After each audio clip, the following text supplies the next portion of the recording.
बलुचिस्तानला भारतात विलीन व्हायचं होतं का? नेहरूंनी प्रस्ताव फेटाळला का? नेमकी सविस्तर माहिती काय? लाखो देशवासियांच्या लढ्याला अखेर यश आलं आणि 1947 मध्ये भारत इंग्रजांपासून स्वतंत्र झाला. परंतु हे स्वातंत्र्य मिळवताना भारताचे दोन तुकडे झाले, एक भारत आणि दुसरा पाकिस्तान. भारताच्या फाळणीनंतर कालात राज्यात म्हणजे बलुचिस्तान सुमारे 227 दिवस एक स्वतंत्र आणि सार्वभौम राज्य राहिलं होतं. नमस्कार, मी महिपाल आणि तुम्ही पाहताय नवीन विषय. बलुचिस्तानला पाकिस्तानात सामील व्हायचं नव्हतं. विशेष म्हणजे पाकिस्तानचे संस्थापक मोहम्मद अली जिना यांनीही याला होकार दिला होता. परंतु इंग्रज गेल्यानंतर भारतातील किंवा पाकिस्तानातील एकही संस्थान स्वतंत्र राहू शकलं नाही. बलुचिस्तानचा मोठा भाग हा वाळवंटाचा प्रदेश आहे, जो इराणी पठाराच्या पूर्वेला आहे. सध्याच्या बलुचिस्तान 3 देशांमध्ये विभागला गेला. यामध्ये पाकिस्तानचा बलुचिस्तान प्रांत, इराणचा सिस्तियान आणि बलुचिस्तान प्रांत तसेच अफगाणिस्तानमधील एक छोटाशा भागाचा समावेश आहे. अफगाणिस्तानातील निमरूज, हेमलंड आणि कंधार हे एकेकाळच्या बलुचिस्तानचे भाग आहेत. बलूच हे सुन्नी मुसलमान आहेत. इराणच्या सियाबुल बलुचिस्तानमध्येही बलूच सुन्नी मुस्लिम आहेत. पाकिस्तानच्या स्थापनेपासून बलुचिस्तानमध्ये बंडाचे निशाण फडकत आहेत. तेव्हापासूनच इथं सातत्यानं आवाज उठवला जात आहे. परंतु बलुचिस्तानमध्ये चीनच्या घुसखोरीनंतर परिस्थिती अधिकचीच गुंतागुंतीची झाली. पाकिस्ताननं बलुचिस्तानचे ग्वादर बंदर चीनला दिलं असून स्थानिक बलूच याला विरोध करत आहेत. बलुचिस्तान हे पर्शिया आणि हिंद साम्राज्य यांच्यामध्ये पूर्वेकडून पश्चिमेकडे सँडविच सारखं राहिले. उत्तरेकडील बलुचिस्तानच्या शेजारील अफगाणिस्तानालाही या साम्राज्याच्या युद्धांचा फटका बसलाय. परंतु बलुचिस्तानकडे त्यांच्यासारख्या संरक्षणासाठी पर्वतच नाही. स्टेट ऑफ कलातला अनेक लोक पाकिस्तानाचं हैदराबाद म्हणतात.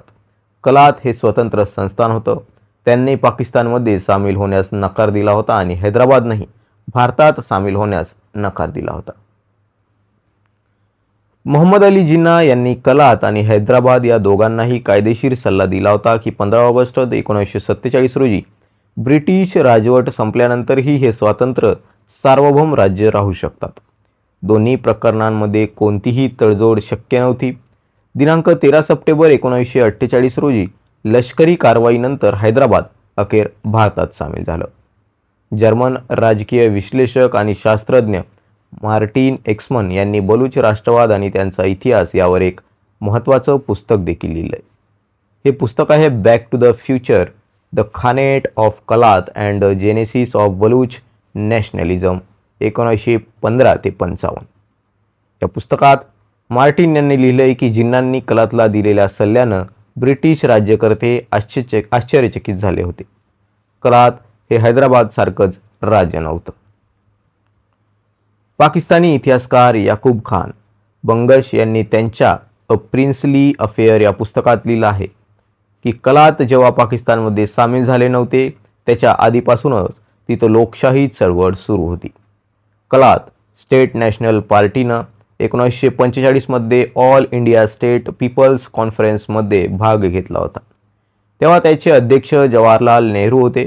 दुसरीकडे बलुचिस्तानमध्ये मुस्लिम लीगला कधीही पाठिंबा मिळाला नाही. जिना यांचा विचार कशामुळे बदलला?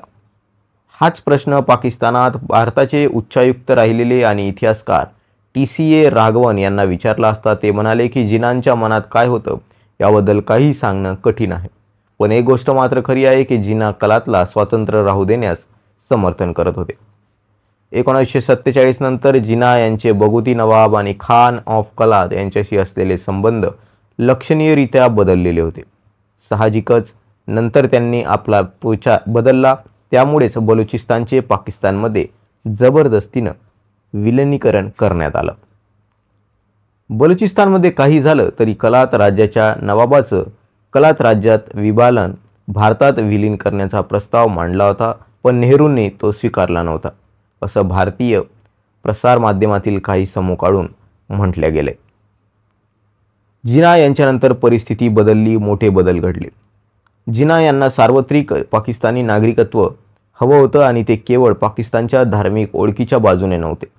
11 ऑगस्ट 1947 रोजी जिना यांनी आपल्या प्रसिद्ध भाषणात तुम्ही स्वतंत्र आहात, तुम्ही तुमच्या मंदिरात आणि मशिदीत जाण्यास मोकळे आहात.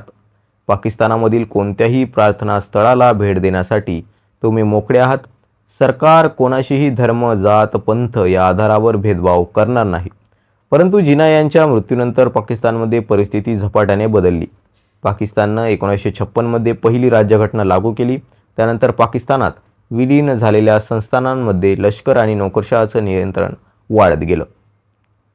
बंगश यांनी लिहिले की पाकिस्तानला कलातमध्ये फक्त राष्ट्रीय सार्वभौमत्व मिळालं, परंतु कोणतीही राष्ट्रीय ओळख निर्माण होऊ शकली नाही.